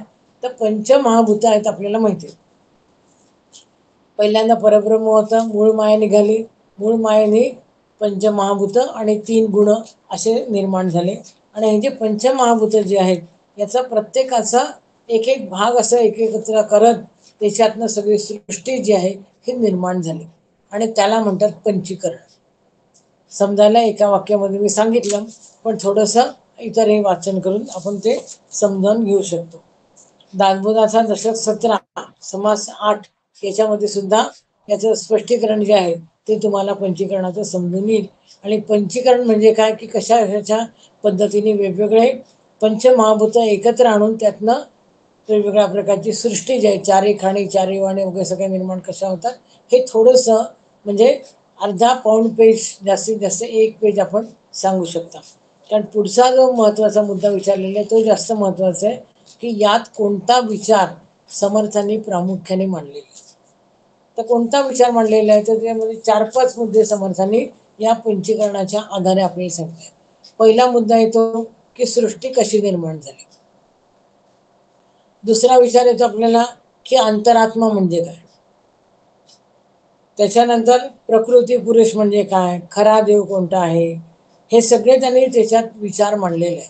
म्हणजे आपल्याला एक मुद्दा लक्षात घेता घेता आपल्याला त्याच्याबरोबर हे बाकीचे मुद्दे पण आपल्याला घ्यायचे. आणि शेवटी पुन्हा समर्थ मूळ पदावर येतात, म्हणजे आत्मनिवेदनाने अंतरात्मा जो आहे हा कुठे आहे ते कळते, त्याची जाणीव. आणि जसं मी सांगितलं किंवा समर्थांनी दासबोधामध्ये पूर्ण उपासना सांगितलेली आहे. आणि हो उपासना कोणाची सांगितली आहे तर अंतरात्म्याची. आणि हा अंतरात्मा जो आहे तो आत्म्याच्या बरोबर राहतो, देहाच्या संगतीने राहतो आणि त्याच्यामुळे त्याला सगळे देहबुद्धीचे जे काही विकार आहे ते विकार त्याच्यामध्ये लागू पडतात. आणि म्हणून आपल्याला अंतरात्म्याची ओळख झाली पाहिजे. हा समर्थांच्या सगळ्याच साहित्यामधला सगळ्यात महत्त्वाचा मुद्दा येतो की समर्थ म्हणतात की अंतरात्म्याची ओळख करा. अंतरात्म्याची उपासना, समर्थाने दुसरी कुठली उपासना सांगितली, अंतरात्म्याची उपासना सांगितलेली आहे. आणि आपल्याला याच्यामध्ये जे विचार आहे चत्वार देव मध्ये मिळेल का ह्याच्यातलं थोडस? एक खरा देव जो आहे याच याच्यात कळेल तुम्हाला. याच्यामध्येच छान दिलेलं आहे खरं म्हणजे त्यांनी पंचीकरण ना.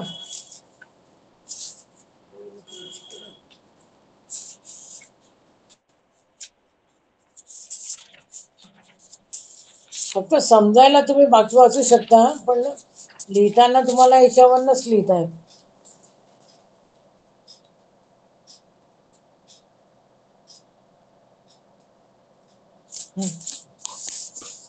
दिल्या सर्व ते 1, 7, 8, 9 सगळ्या अवयवांमध्ये दिल्या त्यांनी. हा, तर आता जसं त्यांनी पहिल्या याच्यामध्ये सांगितलेलं आहे की सृष्टी कशी निर्माण झाली. पहिला समास अंतरकळा योग, याच्यामध्ये चारी खाणे चारी वाणी वगैरे सगळं त्यांनी जागृती स्वप्न तुर्या वगैरे उन्मनीपर्यंत म्हणजे याच्यामध्ये सृष्टी कशी निर्माण झाली हे पहिल्या याच्यात दिलेलं आहे. कोणते कोणते प्राणी राहतात याच्यात वगैरे ते सगळं सांगितलेलं आहे. त्यानंतर दुसऱ्या याच्यामध्ये ज्ञानयोग आहे. म्हणजे देव कसा ओळखायचा आपल्याला, संसार म्हणजे कसा आहे वगैरे हे सगळं आपल्याला दुसऱ्या समासामध्ये आपल्या लक्षात येतं. तो ज्ञानयोग दिलेला आहे. तिसऱ्या याच्यामध्ये तत्व सांगितलं आहे. म्हणजे हे चत्वार देह जे आहे आपले, आपण ज्याला देह म्हणतो, देहबुद्धी सोडायचे आणि आत्मबुद्धीकडे जायचं आहे, हा तिसरा समास आहे. त्याच्यामध्ये जन्मवृत्ती वगैरे त्याच्यावर सांगितलं. चौथ्या याच्यामध्ये प्रकृती योग सांगितलेले आहे. म्हणजे पंचप्राण, षड्रिपू वगैरे सगळ्यांचं, पंचमहाभूतांचं पूर्ण वर्णन जे आहे ते चौथ्या समासामध्ये केलं आहे. म्हणजे प्रत्येक समासाचं तुम्ही जे स्पष्टीकरण पहिल्यांदा दिलेलं आहे. आणि पाचव्या याच्यामध्ये स्वरूप निर्णय योग, म्हणजे मी मूळ कोण आहे, म्हणजे अंतरात्मा जो आहे तो कसा ओळखायचा, हे पाचव्या याच्यामध्ये. असे 5 याच्यानं तुम्ही 5 मुद्दे काढायचे आणि प्रत्येक मुद्द्याची जी माहिती आहे, म्हणजे समर्थांनी कोणता विचार मांडलाय हे तुम्हाला 5ही समासाच्या आधारे एक एक त्याचं हेडिंग द्यायचं. आणि त्यातनं हा विचार मांडलाय की पहिल्यांदा प्रकृती पुरुष म्हणजे काय ते सांगितलंय, चत्वार देव कोणते आहेत ते सांगितलेलं आहे, आत्मनिवेदन म्हणजे काय ते सांगितलेलं आहे, अंतरात्मा म्हणजे काय ते सांगितलेलं आहे. हे सगळे त्याची जाणीव करून घेणं आणि शेवटी आत्मनिवेदन, हे सगळे महत्त्वाचे मुद्दे आपल्याला एक एक त्याचं हेडिंग द्यायचं आणि त्याचं स्पष्टीकरण करायचं. अशा पद्धतीने आपण याचं उत्तर लिहू शकतो. कोणाला अडचण आहे की याच्यावर?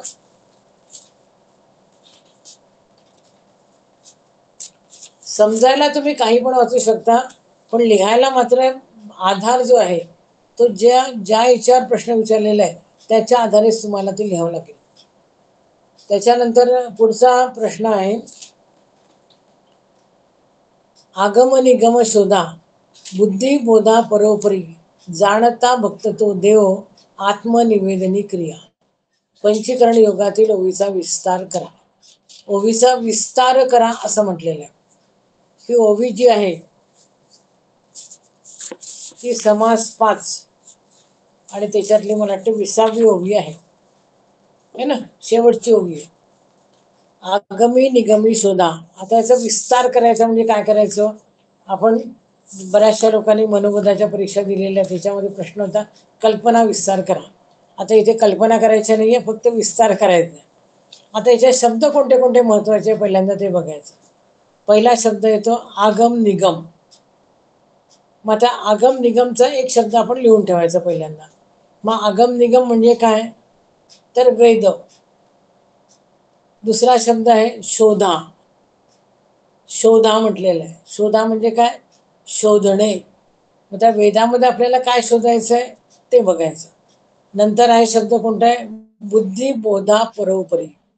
बुद्धीने आपल्याला काय करायचं आहे, बोध घ्यायचा आहे. हा दुसरा महत्वाचा मुद्दा आला. तिसरा महत्वाचा मुद्दा येतो जाणता भक्त तो देव. पहिले जाणता भक्त म्हणजे कसा त्याचं माहिती, त्याच्यानंतर तो देव, ज्या जाणत्या भक्ताला देव का म्हटलेलं आहे ते घ्यायचं. आणि मग चौथा मुद्दा येतो, 5वा मुद्दा येतो आत्मनिवेदनी क्रिया. मग आत्मनिवेदन आले. मग आता या सगळे जे शब्द आपण काढले की आगम निगम म्हणजे काय, त्याचा शोध घ्यायचा म्हणजे काय करायचं, बुद्धीने काय बोधायचं, जाणता भक्त म्हणजे काय, आणि आत्मनिवेदन, एवढ्या सगळ्यांचा विस्तार करायचा. म्हणजे या ओवीचा विस्तार करा असं जे म्हटलेलं आहे ते आपल्याला करता येऊ शकतं.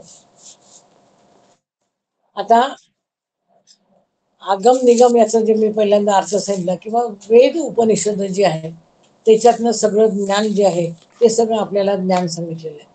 आणि या वेदांमध्ये उपनिषदांमध्ये जे महावाक्य आहे, 4 महावाक्य, त्याचा शोध घ्यायचा आहे. त्याचा समर्थांनी दासबोधामध्ये पण सांगितलेलं आहे की महावाक्याचा जप करायचा नाही आपल्याला. महावाक्याचं काय करायचं आहे, त्याचं विवरण करायचं आहे आणि त्याच्याप्रमाणे आचरण करायचं. बघा, महावाक्याचा कुठेही जप सांगितलेला नाही. कोणी पण महावाक्याचा जप करत नाही. महावाक्य काय अर्थ आहे त्याचा तो शोधायचा आणि त्याप्रमाणे आचरण करायचं. म्हणून इथे काय असेल, आगमी निगमी शोधा, म्हणजे महावाक्य जे आहे ते शोध घ्यायचा, त्याचा अभ्यास करायचा, त्याच्याप्रमाणे आचरण करायचं. आणि हे सगळं जी माहिती आहे ती पहिल्यांदा माहिती लिहायची की कोणत्या कोणत्या वेदामध्ये महावाक्य सांगितले आहे, त्या महावाक्यांचा अर्थ थोडक्यात लिहायचा 2 ओळीमध्ये. आणि मग ते सांगायचं की हे सगळं शोधलं की आपल्याला काय समजेल, की आपण कसं वागायचं ते. मग आता हे सगळं सांगेल कोण आपल्याला, तर बुद्धी बोधा परोपरी. त्या बुद्धीने आपल्याला या सगळ्याचा शोध घ्यायचा आहे. आणि हा शोध घेताना आपल्याला तिसरा मुद्दा जो येतो की जाणता भक्त. समर्थाने दासबोधामध्ये मनाच्या श्लोकामध्ये जाणता भक्ताला खूप सांगून ठेवलेलं आहे, ते वाचायचं. म्हणजे जाणता भक्त म्हणजे कोण आहे, तो आपल्या लक्षात येईल की जाणता भक्त कोण आहे, सद्गुरूला शरण जाणारा. सद्गुरूकडनं जे काय ज्ञान प्राप्त होते त्याला, ते तो स्वतः म्हणजे चांगल्या याने, त्याला विश्वासाने म्हणतो आपण. श्रद्धा पाहिजे आणि विश्वास पाहिजे गुरुवर. त्या दोन्ही याच्यातून तो सगळं ज्ञान जे आहे तो प्राप्त करतो आणि मग स्वतः अनुभव पण घेतो. आपण आत्ताही पाहिलं की स्वानुभव आत्माराममध्ये दिलंच आहे की स्वानुभव घेतो.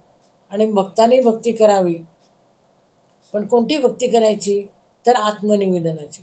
पुढे लागलीच मुद्दा आलेला आहे की आत्मनिवेदने क्रिया. म्हणजे पहिले वेदा उपनिषदामध्ये काय सांगितलंय, म्हणजे शास्त्र प्रचिती आली. शास्त्रामध्ये काय सांगितलेलं आहे, ते शास्त्र प्रचिती. बुद्धिबोधा परोपरी आणि जाणता भक्त घ्यायचं आहे. बुद्धिबोधा म्हणजे गुरु आपल्याला जे सांगतो, म्हणजे गुरु प्रचिती आली.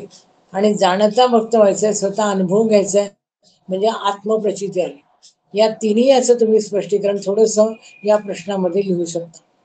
गुरुप्रचिती, शास्त्रप्रचिती, गुरुप्रचिती आणि आत्मप्रचिती हे तिन्ही लिहायचं. आणि मग शेवटी सांगितलेलं त्यांनी किंवा याच्यामध्ये आत्मनिवेदनी क्रिया करायची. क्रिया कोणती करायची, म्हणजे भक्ती कोणती करायची, तर आत्मनिवेदन, स्वतःला भगवंताला अर्पण करणे. मी जो आहे आपला, जो खोटा मी, आता मी सांगितलं की 2 मी असतात. खोटा मी जो आहे तो अर्पण करायचा.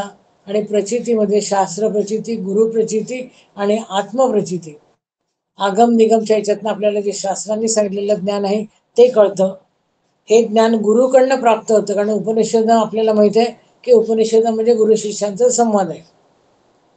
आणि हे जे ज्ञान आहे शास्त्रांनी सांगितलेलं, ते आपल्याला गुरुकडनं प्राप्त होतं. ती गुरु प्रचिती. आणि आत्मनिवेदनाच्या पायरीवर पोचल्यानंतर जी आपल्याला प्रचिती येते ती आत्मप्रचिती. अशा तिन्ही प्रचिती, म्हणजे एवढं तुम्हाला या प्रश्नांच्या याच्यामध्ये एका उभीचा विस्तार करताना विस्तार करायला म्हटलं आहे. त्यामुळे तुम्हाला शास्त्र प्रचिती म्हणजे काय, गुरु प्रचिती म्हणजे काय, आत्मप्रचिती म्हणजे काय, वेद उपनिषदातले महावाक्य कोणते आहे, मग ते गुरुच्या माध्यमातून आपल्याकडे कसे येतात, आत्मनिवेदन म्हणजे काय, ते सगळं तुम्हाला याच्यामध्ये प्रत्येक मुद्दा घेऊन आपल्याला सगळं सांगावं लागेल. आणि मग त्याप्रमाणे 5 मुद्द्यांचं विवरण म्हणजे या ओळीचा विस्तार, एवढं तुम्हाला उत्तर लिहावं लागेल. थोडंसं कठीण आहे, समजायलाही कठीण आहे, लिहायलाही कठीण आहे, पण ते करावं लागेल, होईल. ताई मला थोडं विचारायचं आहे. हां, जी बोला. महावाक्य सांगितलेली आहेत, तर त्या महावाक्यांचं शोधून त्याचाही विस्तार थोडक्यात सांगायचा का मग? विस्तार म्हणजे त्याचं फक्त सांगायचं की महावाक्याचं आपल्याला काय करायचंय, त्याचा अर्थ समजायचा आहे आणि त्याप्रमाणे आचरण करायचंय. मग त्या महावाक्याचा फक्त अर्थ 2 ओळीत लिहायचा की महावाक्य काय आहे, ती आपल्याला पहिले समजली पाहिजे. मग समजली की मग त्याचं आचरण करता येईल ना, कारण महावाक्याचा जप सांगितलेला नाही.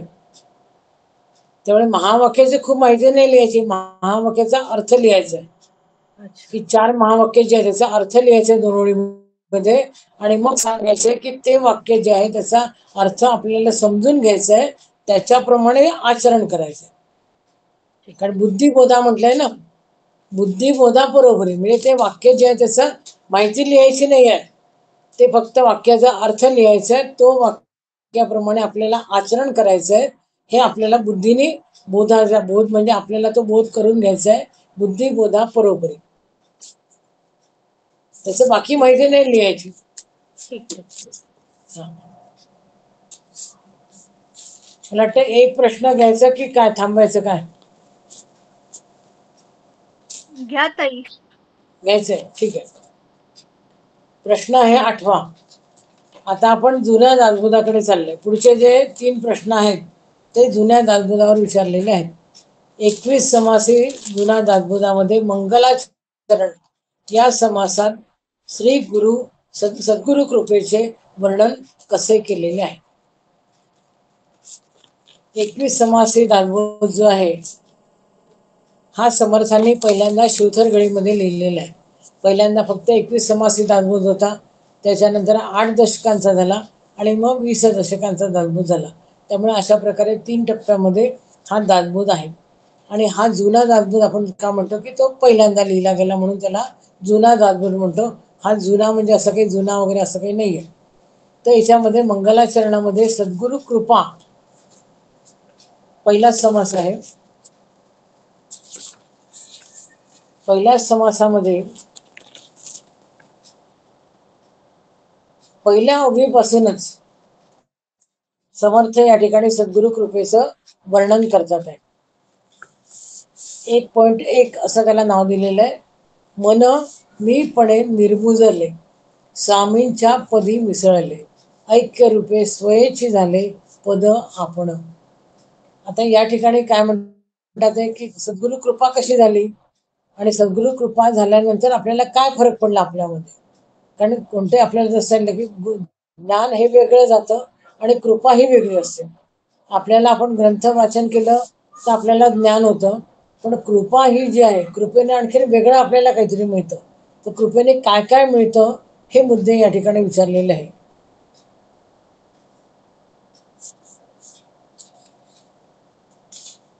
तर पहिल्या ओळीमध्ये पण एक आहे किंवा 1.5 पासून जर आपण पाहिलं तर आपल्याला अजून याचं उत्तर जे आहे ते स्पष्टपणे आपल्या लक्षात येतं.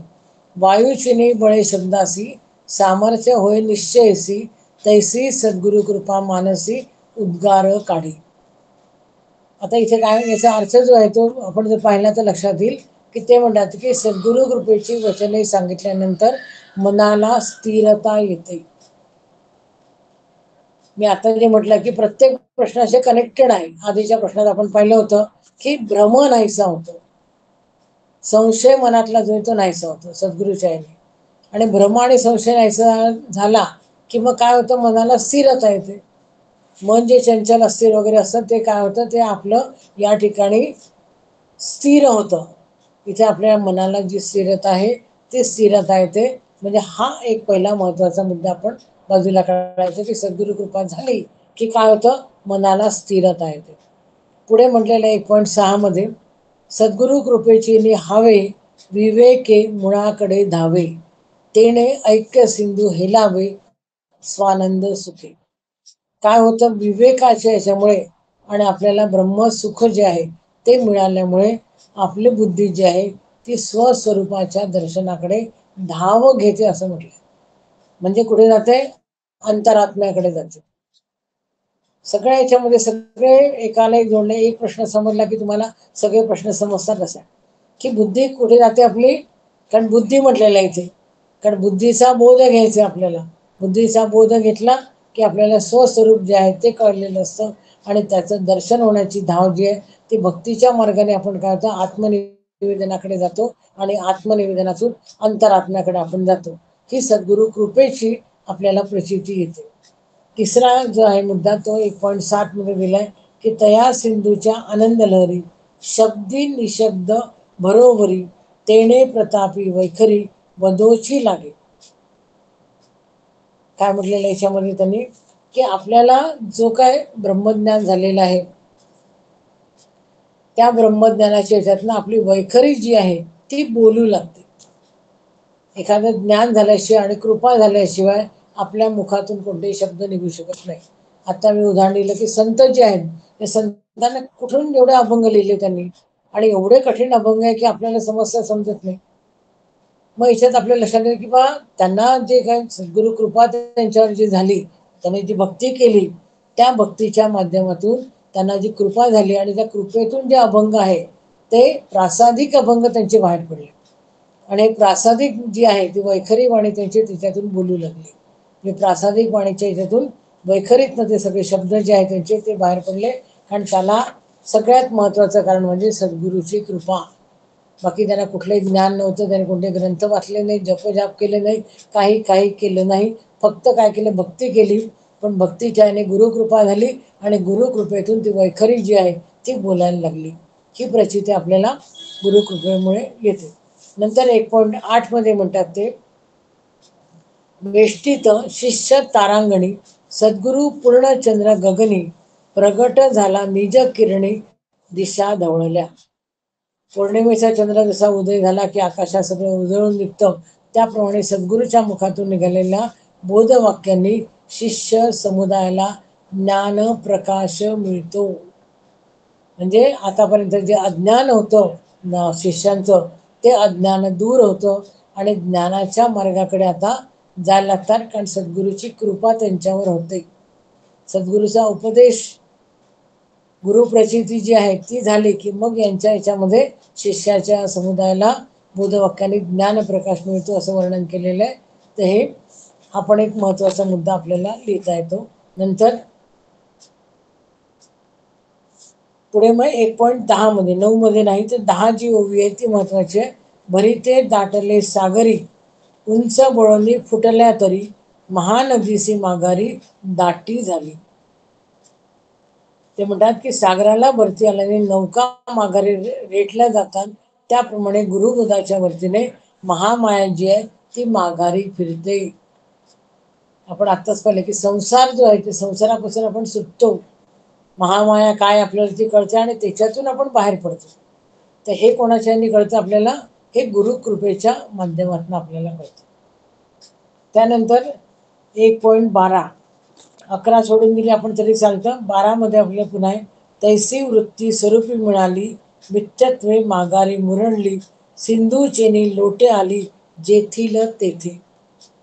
सागरातून उंचवलेलं पाणी जे ते खडकावर पडते आणि परत माघारी समुद्राला मिळते, तसे बहिर्गामी वृत्ती या आत्मबोधाने माघारी वळून मूळ स्वरूपाशी येऊन मिळतात. ज्या सगळ्या आपल्या वृत्ती ज्या आहेत ते सगळ्या बाहेर पाहणार आहे, त्या सगळ्या आपल्याला आत घालायच्या आहे आणि आत बघायचं आहे. कारण अंतरात्मा जो आहे तो कुठे आहे, तर तो आत आहे. आणि हा अंतरात्मा आत असल्यामुळे आपल्याला या सगळ्या वृत्ती ज्या आहे सद्गुरु कृपेची एकदा झाली की या सगळ्या वृत्ती आपल्याला आत घेऊन मिळतात. ते 1.12 आहे, 1.16 आहे, 1.18 आहे, 1.19 आहे, 1.24 आहे. या सगळ्या ओव्यांचं तुम्ही ओव्यांचे मुद्दे फक्त हेडिंग लिहून घ्या आणि याच्या आधारे आपल्याला ते उत्तर लिहिता येतं. प्रत्येक ओवीचा सांगण्याची गरज वाटत नाही. त्यानंतरचा प्रश्न आहे,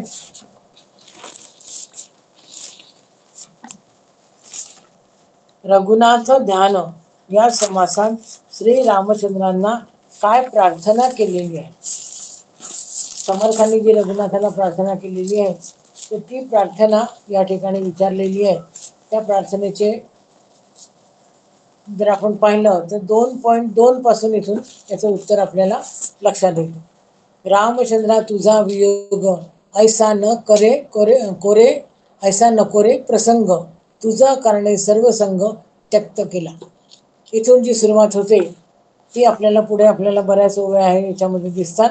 तर त्याच्यामध्ये काय काय प्रार्थना करतात ते समर्थ, की आम्ही अनाथ आहोत, अनाथांची आमची उपेक्षा तू करू नको, आम्हाला अंतर देऊ नको, तुझा कधीही वियोग न व्हावा ही प्रार्थना पहिल्या 6 ओव्यांमध्ये त्यांनी केलेली. 6 ओव्यांचा अभ्यास करा म्हणजे लक्षात येईल की रामचंद्रा तुझा वियोग ऐसा नको रे प्रसंग, असा प्रसंगच येऊ नको देऊ म्हणते की तुझा वियोग होईल.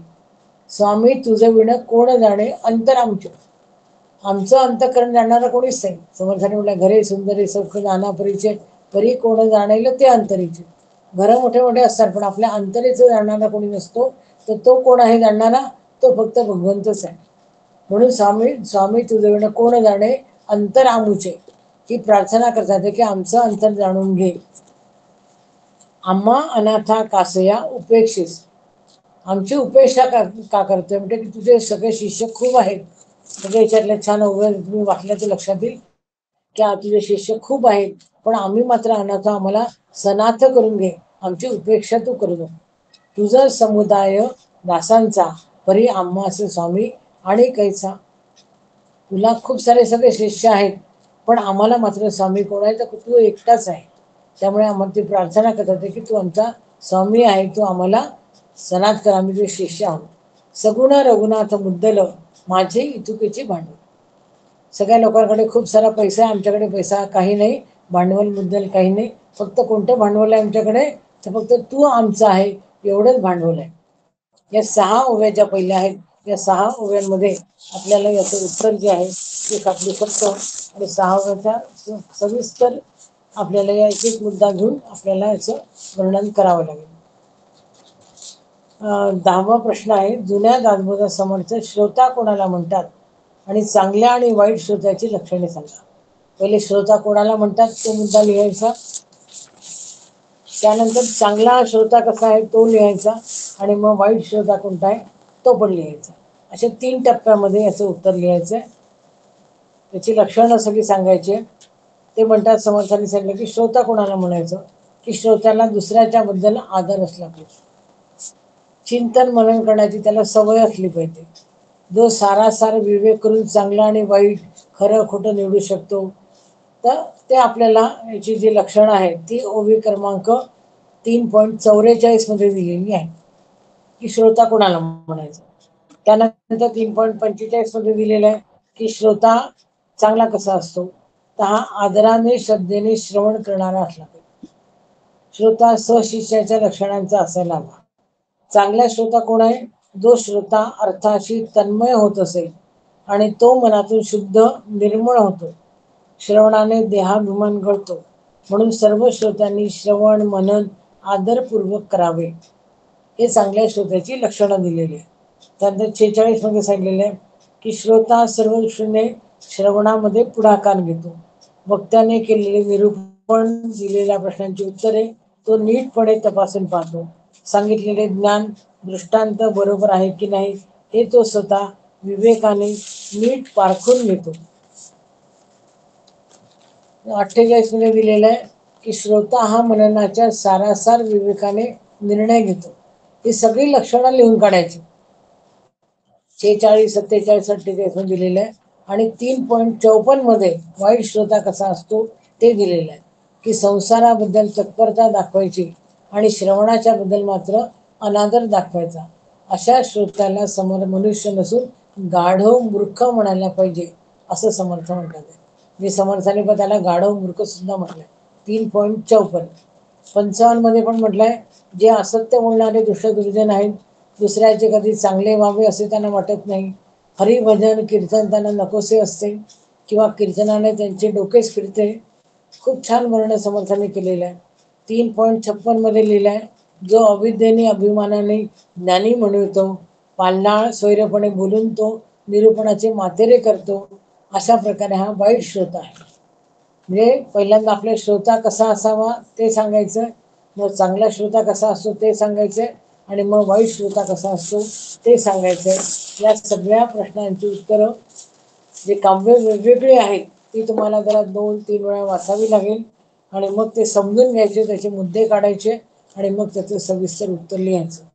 कोणाला काही शंका असेल 1-2 मिनिटात विचार.